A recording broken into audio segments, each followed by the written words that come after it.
கொடுத்த கடனை திருப்பி வழங்காத காரணத்தினால நடிகர் சிவாஜி கணேசனுடைய வீட்டை ஜப்தி செய்யணும்னு சென்னை உயர்நீதிமன்ற நீதிபதி உத்தரவிட்டிருக்காரு.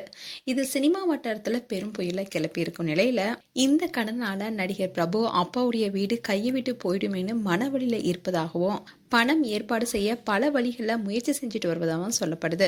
இந்நிலையில இந்த கடன் விவாகரத்துக்கு பின்னணியில இருக்கும் பல விஷயத்தை பத்தி தயாரிப்பாளர் பாலாஜி பிரபு சொல்லியிருக்காரு.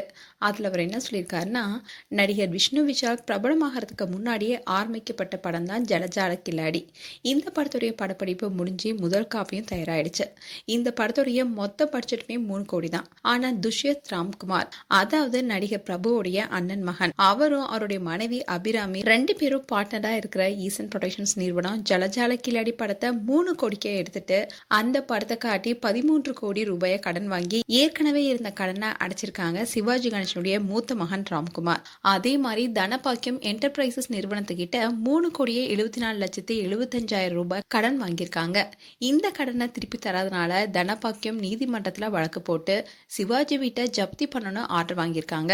அவங்க மட்டும் இல்லாம இன்னும் சில முக்கியமான சினிமா பினான்சியரும் சேட்டலைட் ரைட்ஸ் ஓடிடி உரிமம்னு பலரும் இந்த படத்துக்காக பணம் கொடுத்திருக்காங்க. அவங்களும் சிவாஜி வீட்டை ஜப்தி செய்யணும்னு ஆர்டரோட காத்துட்டு இருக்காங்க. இதுல முக்கியமா வேலை பார்த்தது தனபாக்கியம் என்டர்பிரைசஸ் தான். இதே மாதிரி 2005ல சிவாஜியோட குடும்பம் மிகப்பெரிய ஒரு கடன் சுமையில இருந்தாங்க. எல்லா சொத்துமே கைவிட்டு போகும் நிலைக்கு வந்தப்போ ராம்குமாரும் அண்ட் பிரபு 2 பேருமே ரஜினிகாந்தை பார்த்து குடும்பம் கஷ்டத்துல இருப்பதை எடுத்து சொல்லி ஒரு படத்துல நடித்து கொடுக்கும்படி கேட்டுக்கிட்டாங்க. அப்போ ரஜினியோ அதை பெருந்தன்மையோட ஏத்துக்கிட்டு சந்திரமுகி படத்துல நடிச்சாரு.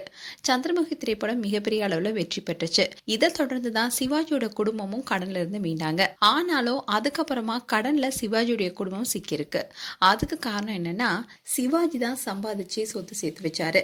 சிவாஜிக்கு அப்புறமா பிரபு நடித்து சம்பாதித்தாரு. ஆனா பிரபுக்கு அப்புறமா குடும்பத்துல இருந்து எந்த வாரிசுகளுமே சினிமாவில பெருசா பிரகாசிக்கல.